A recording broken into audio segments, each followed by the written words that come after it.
Good afternoon and welcome to the Cape Town Press Club luncheon. A special thank you to our sponsors, to Tsitsikamma for the water that you're drinking and the Stell for the wine. And a very big thank you to the continued and loyal support of the Ben and Shirley Rabinowitz Foundation, which has made it possible for us to live stream today's event once again. If you could please make sure that your cell phones are silent, and if you really don't need them, please put them on airplane mode. That does help the live stream bandwidth here. I'm very pleased also to acknowledge the presence of the new British High Commissioner, the Consuls General of France, Belgium, India and the Netherlands, the Consuls of Germany, Greece and Japan, the Vice Consul of Switzerland, Honorary Consuls and Diplomatic Corps from Peru, Vanuatu, Taiwan, also France, and the United States of America. Today, and one former ambassador to South Africa as well, at least one. Today, our speaker is the Ambassador Extraordinary and Plenipotentiary of the Ukraine to the Republic of South Africa, Mozambique and Botswana, Liubov Abravitova. who we host at this dark time when Russia's invasion of the Ukraine and the unfolding human suffering and humanitarian crisis, the war, yes, war, a war that has set the whole world on edge and threatens to engulf Europe, if not the world. The ambassador has been in South Africa for 5 years now, a graduate of the University of Geneva with a Master's of Advanced Studies in European Security Studies. She was raised in that magnificent and immortal city of Odessa, which is now under threat. She has been previously based in Canada. She was the Vice Consul in Brussels, responsible for Belgium and Luxembourg. Please welcome Her Excellency Liubov Abravitova.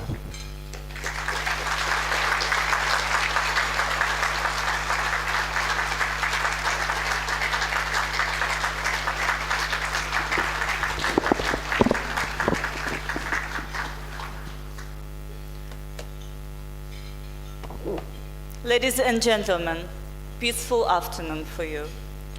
This is how, unfortunately now, I'm greeting people and wishing them peaceful night or peaceful morning. Now when I'm answering questions, how are you? I'm saying, we're strong. Today we are gathering here to discuss invasion of Ukraine and the diplomatic response of South Africa and African continent. Usually I don't read my speeches and I speak from my heart and from my experience. But with your permission, this one will be different. Maybe both, because this one was written by me and I'm responsible for every word that I'm going to say you. And maybe because it is too emotional just to only speak from my heart.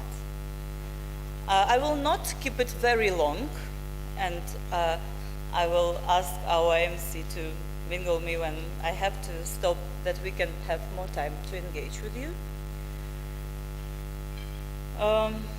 Today I'm responsible not only for my words, but also for my family. And we say my family is every single Ukrainian, in Ukraine, out of Ukraine, here in South Africa. This is our family today. Let me speak as Ukrainian first. When I was presenting my credential to the President of South Africa, His Excellency Cyril Ramaphosa, I did say, I was honored and proud to represent the biggest country in Europe here. Today, I'm proud as ever to be Ukrainian and to represent my country in South Africa. Unfortunately, since 24th of February, I'm delivering my message to His Excellency and the government of South Africa through the respectful media. And thank you for being here. I acknowledge your presence and your coverage, your independence coverage of the situation, of the war, of the terrible, terrible humanitarian catastrophe that is happening today in the heart of Europe. Already for 5 years, as our MC mentioned, in different capacities, I have been working in South Africa in the shadow of so-called Russian legacy towards assistance of Russian Federation to struggle with apartheid. It seems that this narrative is just comfortable to keep someone's eyes closed when one has to recognize and call by name the issue. Ukraine was the part of USSR, ladies and gentlemen. As Ukrainian Republic of that times, we were one of the founders of the United Nations. And we did a big input to the struggle with apartheid in South Africa. Maybe this made His Excellency, President of South Africa, Cyril Ramaphosa, yesterday to call his Russian counterpart. The war of Russia against Ukraine didn't start 16 days ago. It started in 2014. Annexation of Crimea, invasion in Donbass, establishment of local quasi-governments, taking under control over 400 kilometers of Ukrainian-Russian border. I can continue, unfortunately. It started from lies of Russia. It grew to a bigger, horrific lies. Lies then transformed to the policy of Russia. And then now, since 24th of February, it brought us to the unconditional, full-scale war of the biggest country in the world against Ukraine, on the territory of Ukraine, on its sovereign territory. I want to stress this. Since 2014 till the 24th of February, 14,000 Ukrainians were killed by Russians.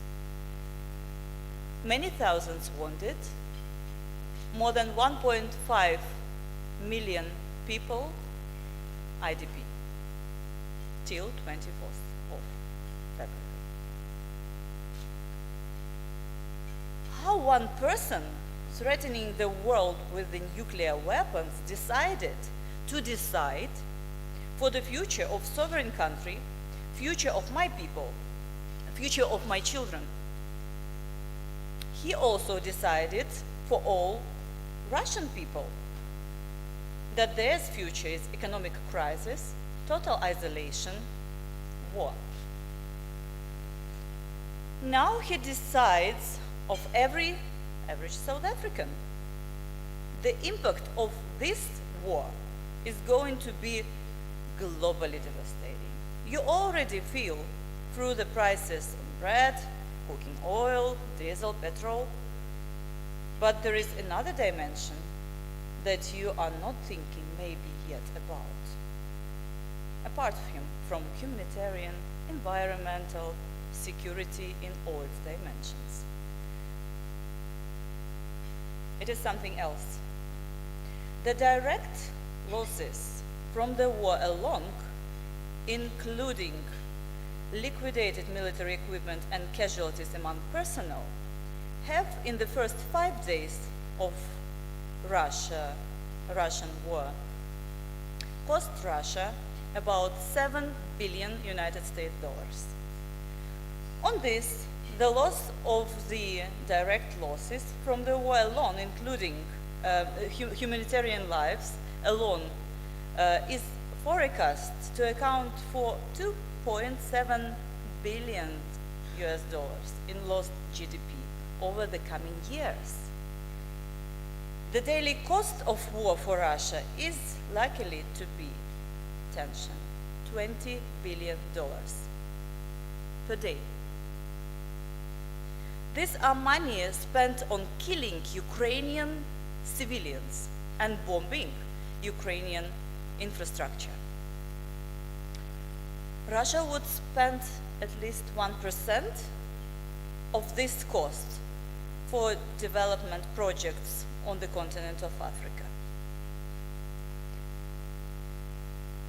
As I speak now, Ukrainians are hiding in bunkers, shelters, subways, or basements of their houses. Millions left their homes, their dreams, and became refugees. Hundreds are dying. Men are taking guns to protect their families and our land. Mothers are rushing to the western border, taking their children, old parents, and pets. Queues on the borders around 40, 50 kilometers, pedestrians and cars.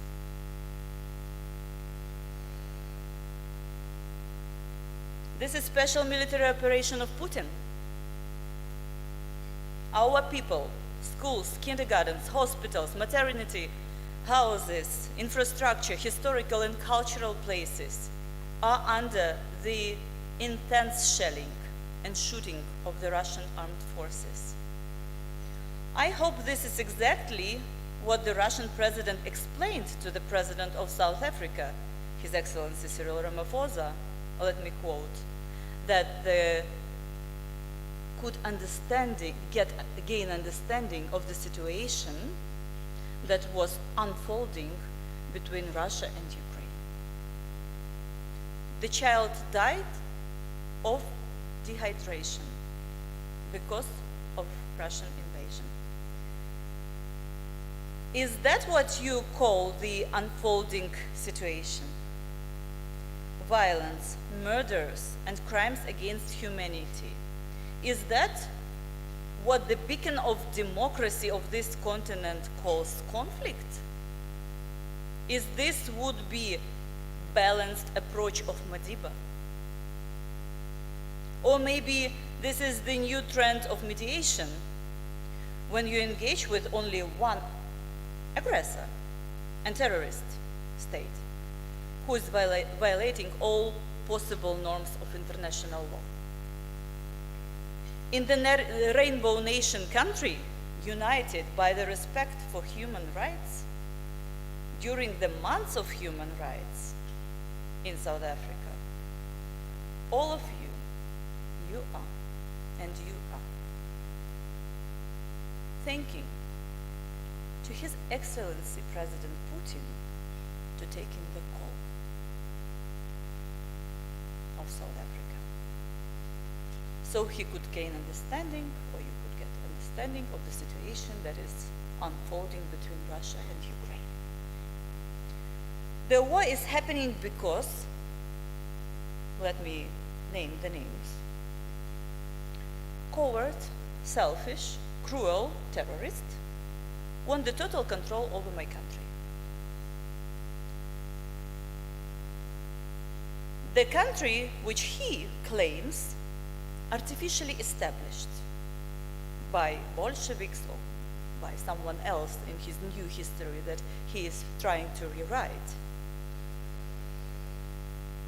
Let me remind you, honorable audience, that the territory of contemporary Ukraine and European part of Russia many centuries ago were the part of one state called Kievan Rus, with the capital in Kiev, and the lands of contemporary Russia were its far outskirts. I will cite not popular, I will quote not popular quote. It comes from German philosopher Karl Marx. Russia, which has nothing to do with Kievan Rus and has rather stolen its current name, the best in the 18th century, however, is bloody claiming the historical heritage of Rus created 8th century before Russia appeared on the map.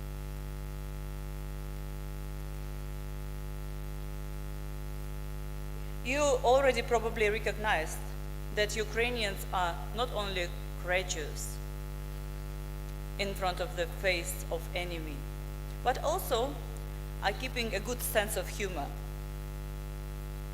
even during the war.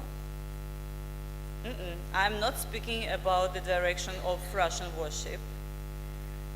I am speaking about the history, and we say in history that I was learning in my school that Peter I was opened the window to Europe, and we say that Putin closed this window already.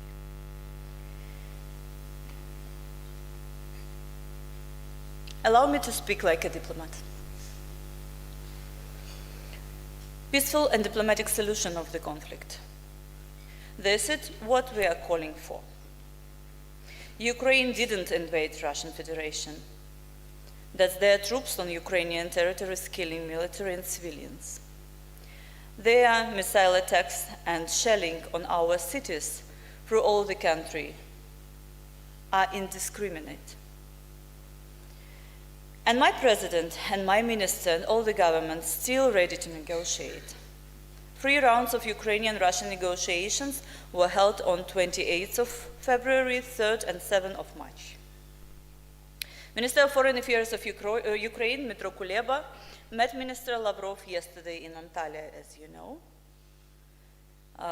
Seems like Russian Federation, Russian side is not ready to negotiate.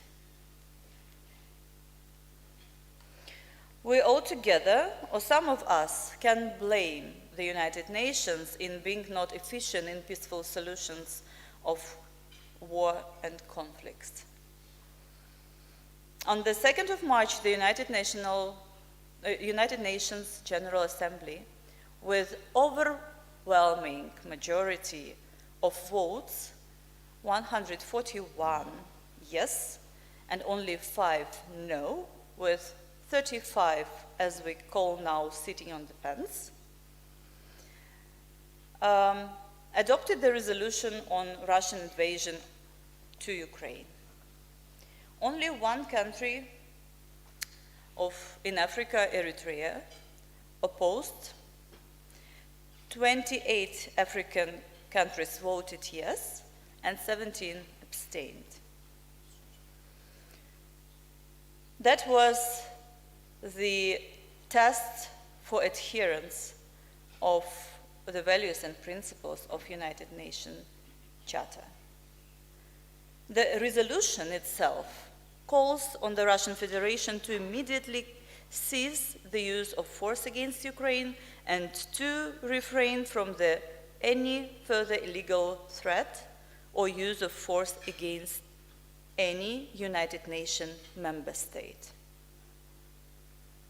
It also demands that the Russian Federation immediately, completely, and unconditionally withdraw all its military forces from the territory of Ukraine within its internationally recognized borders, and immediately and unconditionally revoke decisions on the status of certain districts of Donetsk and Lugansk region of Ukraine. It was a challenge for every country to say its strong voice, especially in Africa. And yes, Russia challenged by its full-scale war Ukraine's unity and self-identification, and it failed.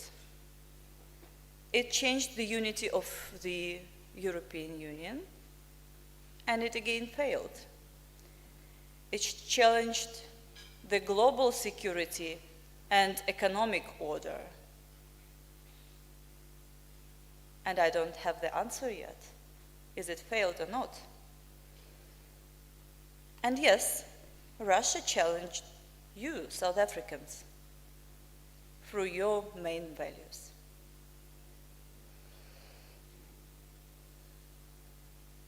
I would like to address here interesting thing that came out yesterday to my attention. And it was the news report from South Africa published in University World News Roundup, titled "Government Tells Science Agencies Not to Comment on Ukraine." This arises to the open article of well-known, and I know personally, the Professor Chetty from Wits University, where he said,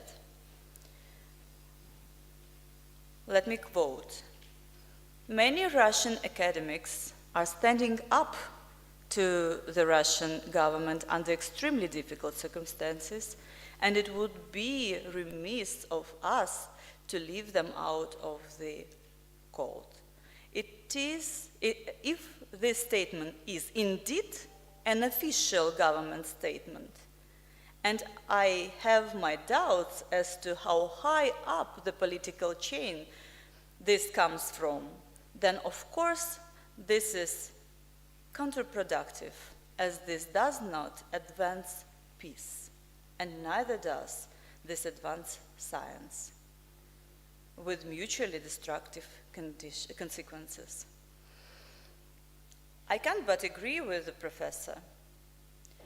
Let's hope that diplomacy and freedom of speech and freedom of media will continue to prevail. The diplomacy everywhere in the world, and particularly in Africa, is the tool to silence guns, to make the world safer for future generations. It must not be a political conversation which is based on short-term interest for short-term gains. It must not be the position of silence when the war crimes occurred, just because of belonging to certain alliances or seeing some short-term economical dividends that anyway will only deepen social differences there where they exist. The effect of Russian war is recognizable everywhere in the world. It is evident in South Africa already. Let me repeat myself. Today I see the kind of split of the society here. Some of them who are feeling for Ukraine and understand that yes, we really have to stop this now. And others, as I was traveling today early morning at the airport, in my Ukrainian dress, in my blue and yellow mask, people already recognized me for these 2 weeks. And I was feeling like, this is who we have to blame for our high prices for the petrol and diesel. So we have to work, and it's my task, to explain that these conditions are the short term. The devastation of what can come further if we don't stop it now will be more massive.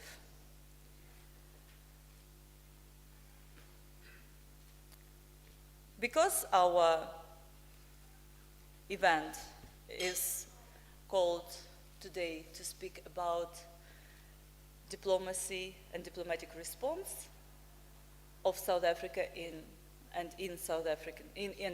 African countries, I would like to share with you our understanding and vision of what can be done to stop Russia from killing my people, to get it out of my land, and what is important as well, to provide us with a future safe world,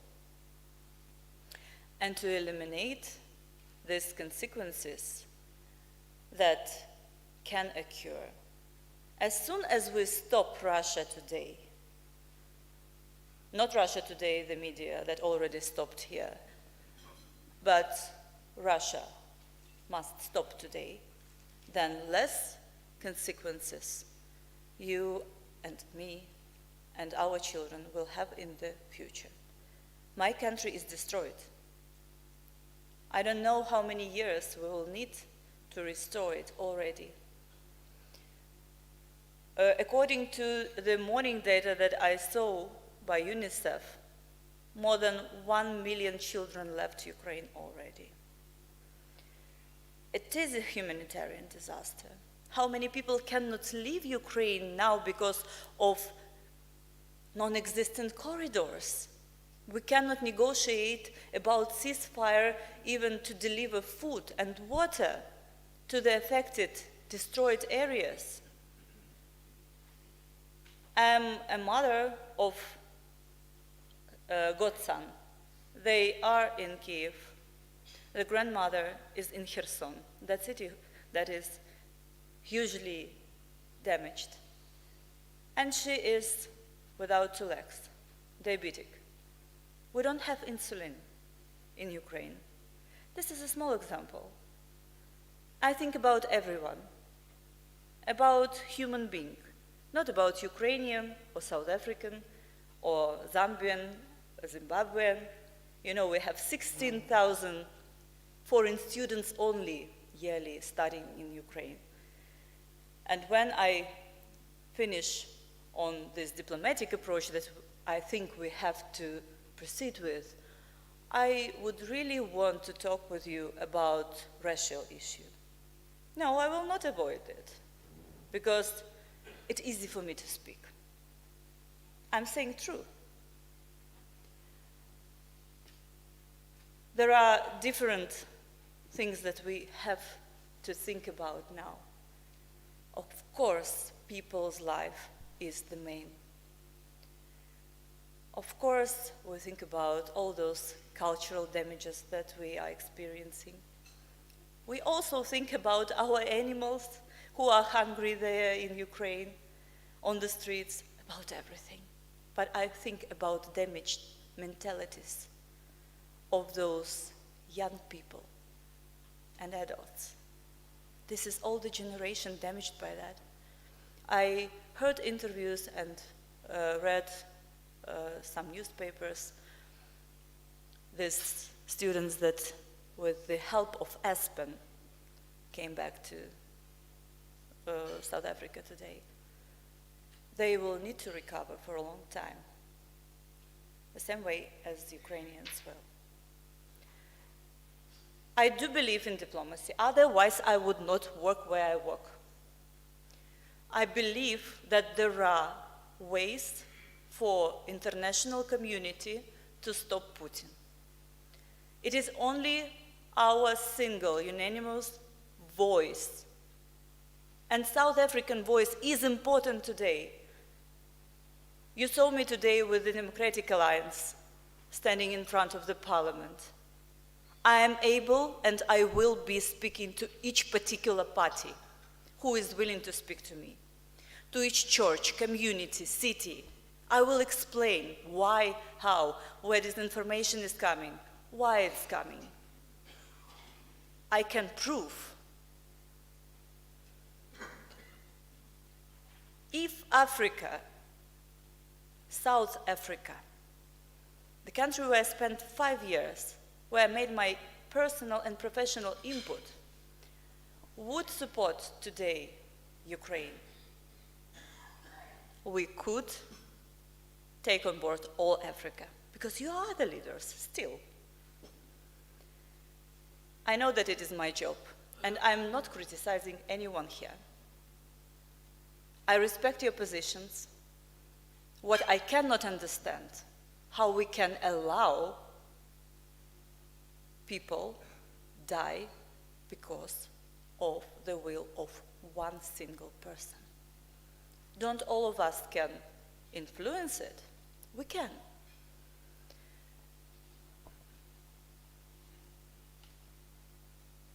Let's think about it later in our peaceful evening. And now I will come back to the issue of racism in Ukraine. So, as you know, Ukraine and some other countries were very actively giving signals that the massive military build-up on the borders of Ukraine were not random. We all said that Russia was planning to invade Ukraine. Some of the embassies from Kiev made evacuation of their staff 7 days before the invasion started. Till the last day, the president, the minister of foreign affairs of Russian Federation, even the ambassador of Russia here in South Africa was saying, no, we were not going to invade. South African embassy was staying in Ukraine, in Kiev, when invasion started. That means that South African government also trusted Putin that invasion would not come. When invasion started, the embassy was not evacuated. The ambassador had to leave Ukraine urgently, which he did. But it was already on the third day, if I remember correctly. So he experienced himself all the feelings of this disaster. People were not expecting either. They were not believing that it can be happening in the 21st century. But it happened at night at 4 o'clock. The same thing as many years ago Nazis did. And people started to run away. Queue of 30 kilometers immediately appeared at the borders of 3 countries, Romania, Hungary, and Poland. Do you think that those European countries were ready for this? Or our people on the border, who is working with actual team, maybe 5 or 10 people, were they ready? But the self-preservance is something that exists in all of us, independently of race. Everyone is moving out, everyone in the queue. The governments are frustrated. What they had to do, they had to approach European governments of those particular countries, engage with them. I'm not now criticizing South Africa. Nigeria, Ghana, Ethiopia, Egypt. It's not hundreds, it's thousands of students. And all of them are going straight to the borders. Those people are not instructed. Why? No, it's not unprofessional. It's war.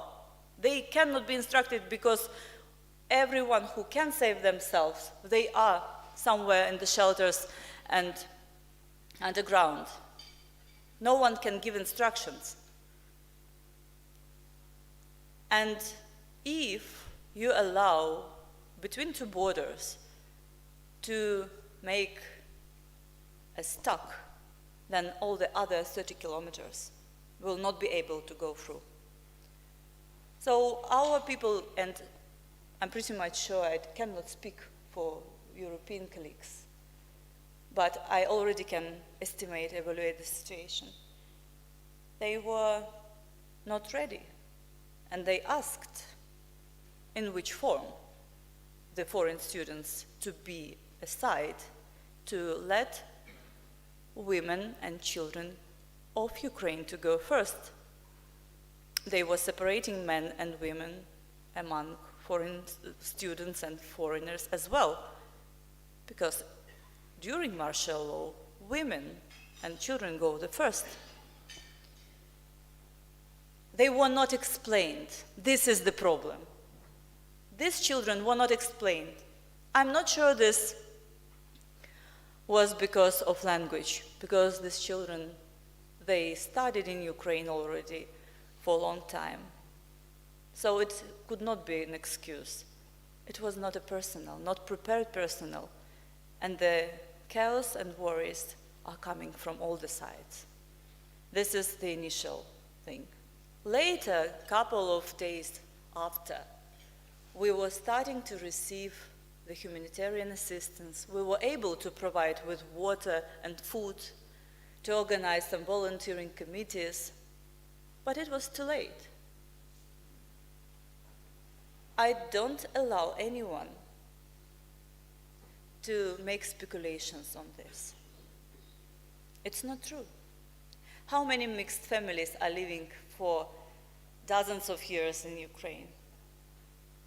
Do you know that the parliament of Ukraine has a black guy? Jean Belenyuk, you can check. He is the wrestler. Last year he won the golden medal on Olympics. If, in times of some catastrophe or crisis, one would need, I hope it never happened, to flee from South Africa, you would have a lot of foreign nationalities, Zambians, Zimbabweans, Botswana, Mozambicans. Do you think that they would fight or not fight each other because of their passports or because of their lives. Or maybe you can accuse them in being racial, racist to each other. Thank you so much. Every single story is different and dramatic. And it will be, ladies and gentlemen. And we are not here to make excuses, but we have to look very rationally. And we cannot allow anyone to speculate on any decisions that are making politically towards this issue. And it's a sensitive issue. Shall I? Yeah, I see this, so I will stop and I will gladly engage with you. Thank you.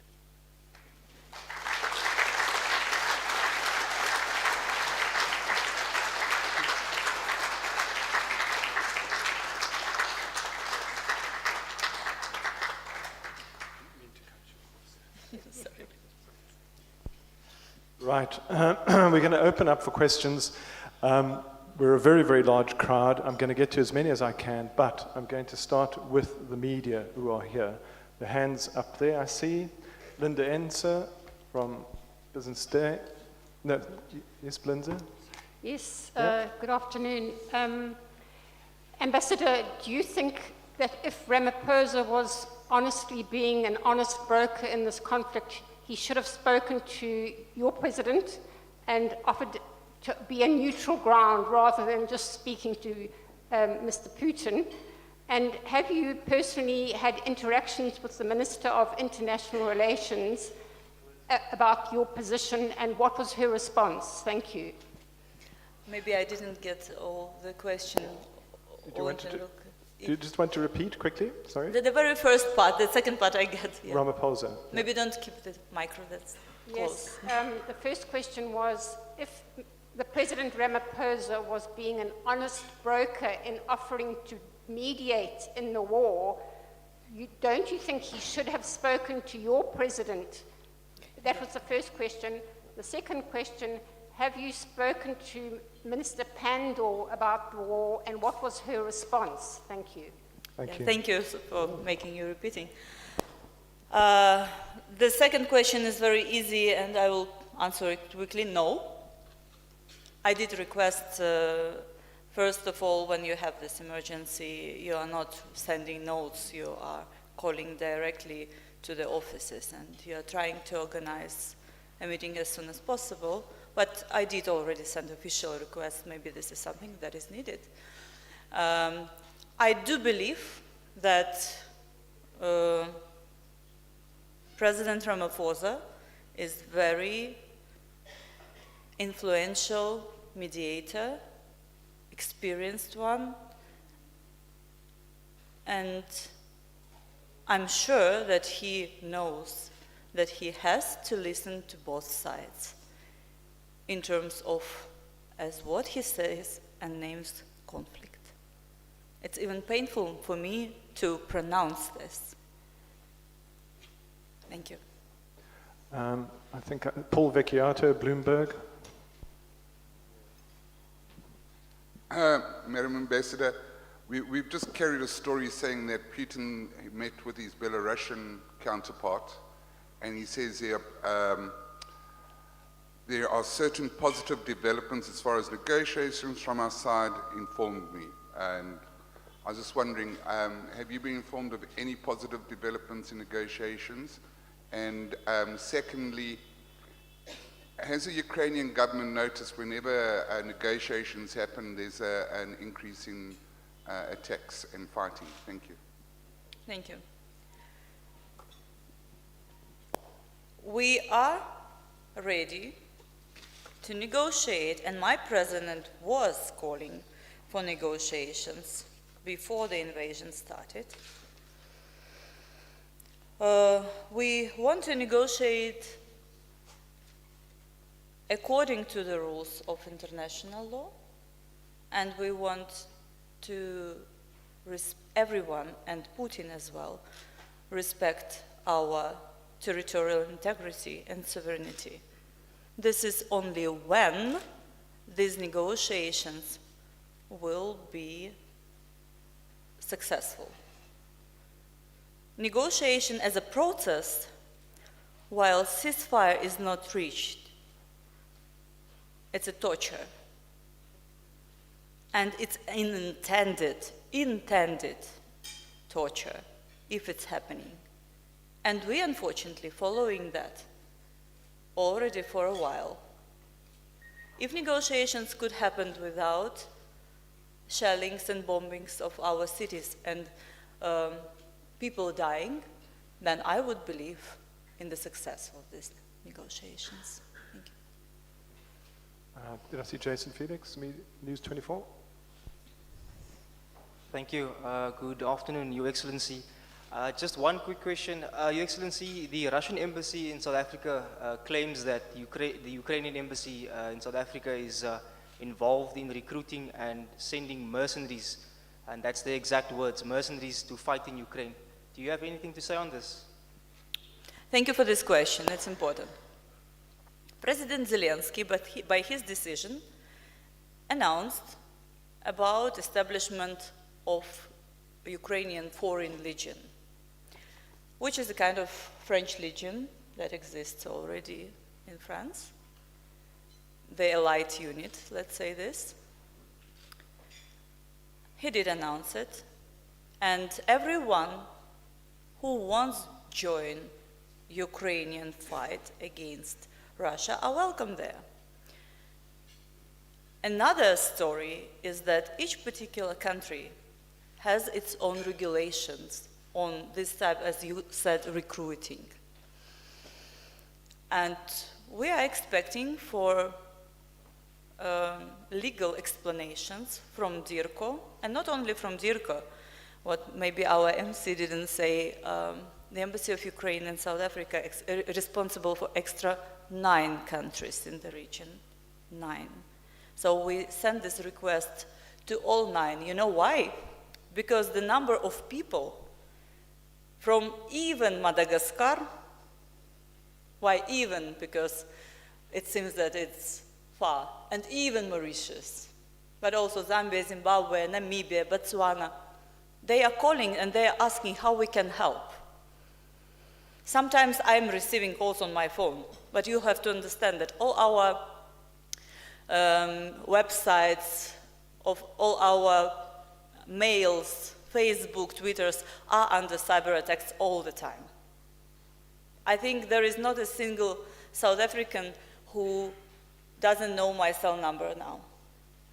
So I'm taking all the calls, just as if someone very important wants to talk to me. And I'm receiving these calls and I say, how we can help? Of course, first of all, I say, you can help volunteering, you can help with finance. And they say, no, I want to fight. Oh, where are you from? I'm from Zimbabwe, for example. I said, okay, there is a procedure, we will inform you officially. That's what is happening now. I cannot say more. I don't have more information yet. And about Russian embassy, or about Russian diplomacy. What was very noticeable, I even put the note, while saying that, you reminded me. Yeah, it was former Russian foreign minister, Andrei Kozyrev. Very respectful diplomat, Russian diplomat. He has called on Russian diplomats to resign to protest of Russia war in Ukraine. He said, I urge all Russian diplomats to resign in protest. Dear Russian diplomats, you're professionals, not cheap propagandists. When I worked at the foreign ministry, I was proud of my colleagues. Now it is simply impossible to support a bloody, fratricidal war in Ukraine, he wrote. It seems like Russian diplomacy is using all the bad stories, bad narratives that it does against Ukraine, just transforming the things on their side.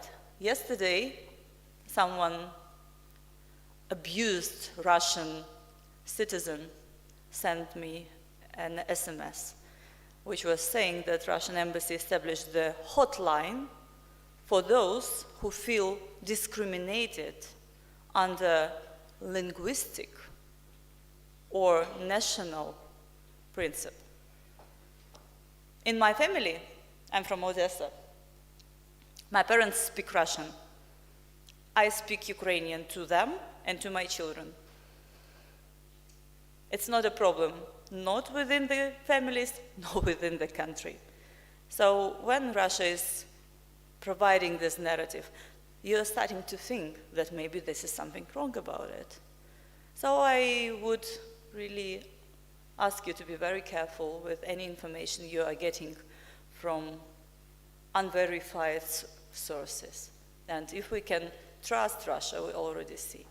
We didn't expect this invasion to happen. None of us. Thank you. Christian Duplessis, Netwerk 24. Ambassador, I'm Christian Duplessis from Netwerk 24. My first question is just for clarity. Can you confirm that the President Ramaphosa has not in fact called President Zelensky, and whether you are aware of any plans for him to do so? Secondly, you said that as South Africa, if we were to support Ukraine, we could take aboard the whole of Africa. Why do you say that? Why are we such an important role player in this whole thing? Thank you. Thank you for both questions. First one, no. And the second part of first question, I hope. The second question, South Africa, as I told in the speech that I wrote, is the beacon of democracy. It has experience of peaceful transformation and reconciliation that I hope one day will be needed between Ukrainians and Russians, but it will be it's a damage for many other generations now. Let's not look that far. South Africa was always trying to have a lead in African continent and always in the region, being the only, if I'm not mistaken, country of J20 on African continent. That's already enough. And the BRICS that you all like to remember about, this is also something. So I believe that a lot of partners that are not sure about the position would be very much oriented on this satellite. Yeah, thank you. Are there more questions at that table? Any more questions there? No? Okay, then I'm going to move across. Are there any questions at this section? Right, over here.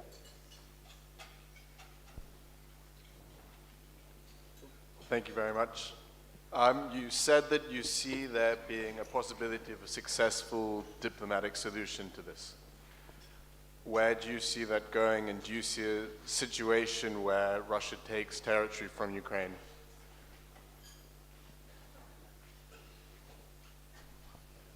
I will answer with another question that usually people think is uncomfortable for me. I will put a parallel with Minsk agreements, because everyone is speaking about Ukraine not adhering to Minsk agreements, but very not often, let's say, someone can give me even 1 point of them. If you want the real, consistent, long-term peace, you cannot negotiate on your land having foreign troops on it. This is not the guarantee of your security and the security of the nation. Don't forget about Budapest Agreement, according to which Russia was the guarantor of our territorial integrity and sovereignty. And we, as South Africa, have this very similar page in the history when we abandoned our nuclear weapons with the guarantees of other free countries, namely Great Britain, United States of America, and Russian Federation. So now we know how to negotiate, and we are ready. We are learning the lessons of history and our own, but we will negotiate when Russian troops are not there.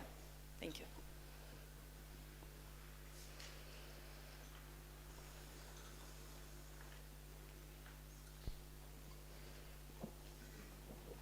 Can you comment on the potential or possibility that it's ongoing now of China's involvement as a possible mediator? Because it seems like the global stage, they have a lot of influence on Russia and they're not using it, but behind the scenes, do you know if anything's happening there?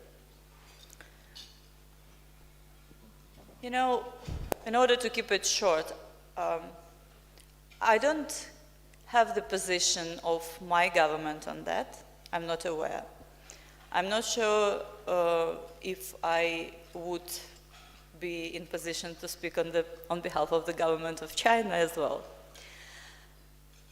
Me personally, as a diplomat, I would accept any platform of negotiation and mediator who can influence Putin.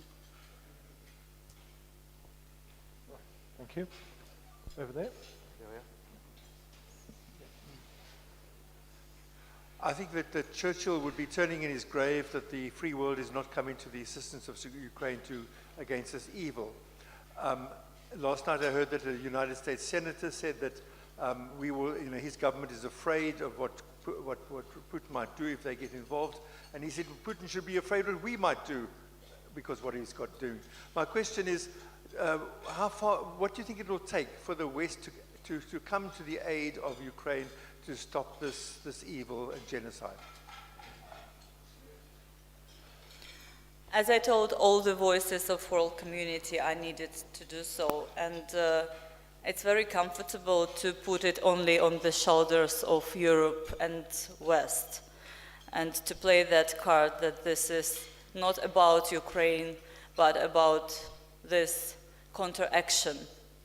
It is not true. It is about my land, about my sovereignty, as I told, and about desire of particular state to take control over my state. But still, Europe and West have responsibility and can do a lot. And I believe not NATO, but European Union membership for Ukraine definitely would improve the situation. Thank you. Right, have I got questions here? In the front here, at that table? I'm doing a sweep over here now. Any questions there? No? Okay, that's fine.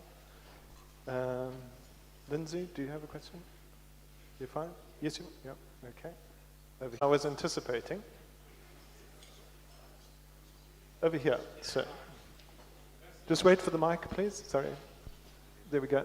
I'm Peter Fabricius from the Daily Maverick. It's been reported that President Zelensky is prepared to give up Ukraine's application or desire for membership of NATO in order to secure peace. Is that a correct reading? Thank you. I don't have this information. Okay, all right. Good try. But I can give you my personal opinion, if you want. This is something that is embroidered into our constitution. You cannot just say it. So there is a certain procedure, and the people of Ukraine now are supportive as ever of the idea of joining NATO in face of Russian aggression. I think that this decision would need to be taken through a very democratic processes that all of us are aware. If my president would consider to do so, I'm sure he would address to the nation about it, and then we would hear loudly this statement. Okay, I think there's a question over here. I think that might be the last one. Oh, Douglas.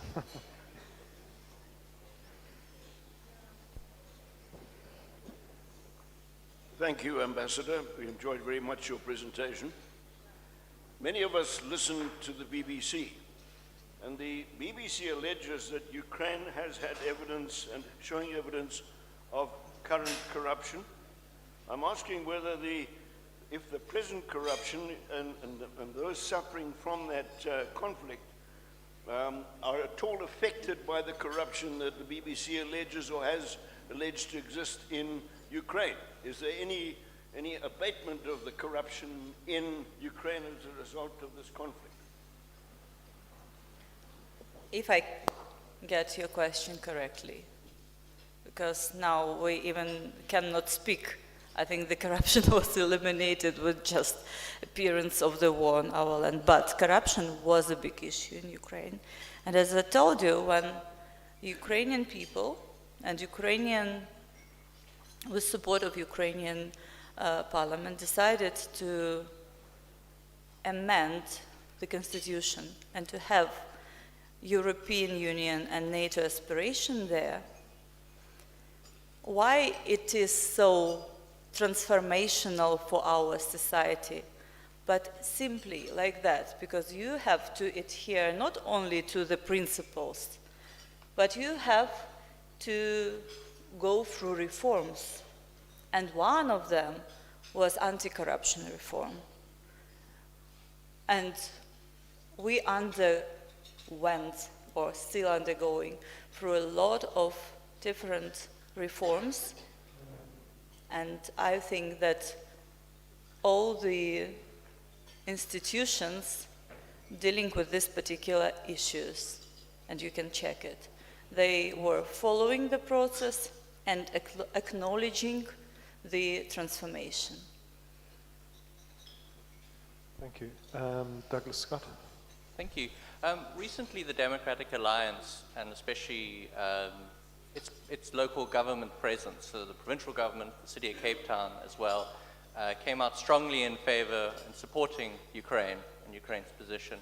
What more could a party like the Democratic Alliance and other parties in South Africa do to help Ukraine's position? Also, what does this difference in what the Democratic Alliance say regarding Ukraine versus what the ANC is saying about the situation in Ukraine and Russia's invasion tell you about the political situation in South Africa?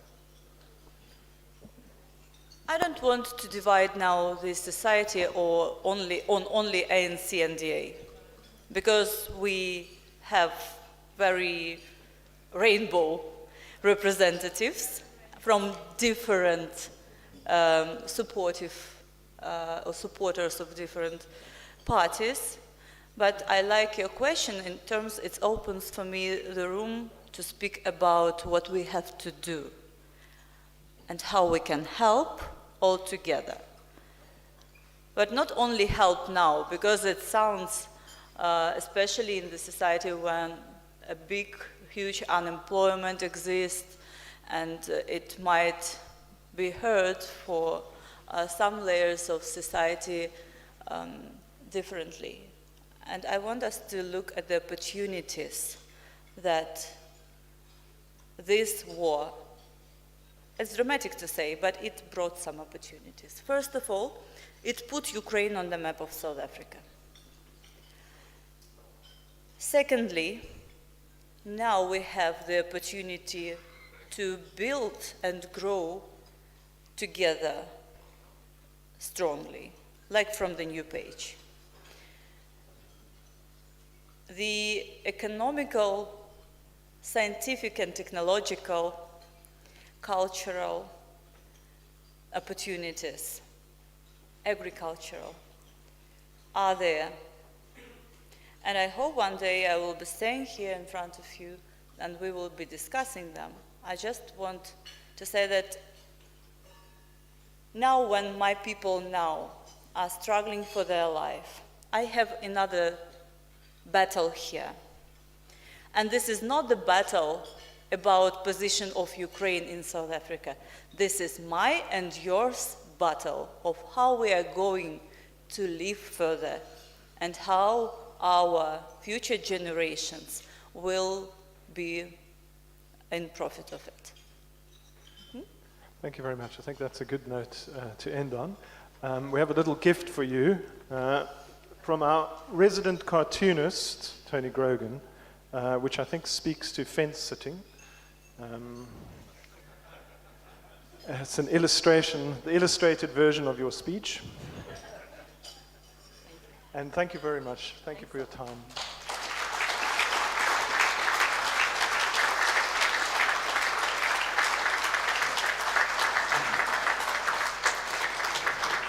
Right, thank you very much. Enjoy the dessert, and we'll see you back here for the next event. Thank you, everybody.